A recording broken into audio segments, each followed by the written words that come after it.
В Национальном музыкально-драматическом театре имени Махтумкули, расположенном недалеко от центра Ашхабада, состоялся музыкально-поэтический концерт, посвященный 300-летию со дня рождения туркменского классика Махтумкули Фраги.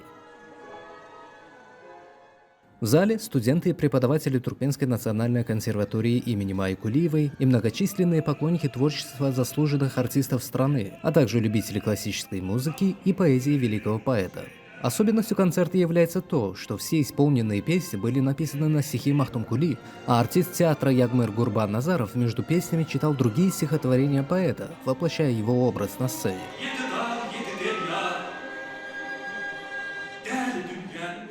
Подобный концерт состоялся в Туркменистане впервые. Mahtumlu adındaki Tazlı Drama Tiyatro'nun artisti Yagmar Gurban Nazarov Mahtumlu'nun keşfinde Mahtumlu'nun koşkularını okar. Yine bu şunun özü bir öz oluşlu bir tiyatro bir sintetik janr oluşturuyor. Berde vokal eserim var, koşku okunmalı, simfonik tallarım var. Идею сделать именно такую программу концерта, где выступают певцы, артисты театра и симфонический оркестр, выдвинуло руководство театра. Великий поэт и мыслитель своего народа Махтумкули внес весомый вклад в сокровищницу мировой литературы. Его творчество остается предметом изучения для читателей и ученых из разных стран.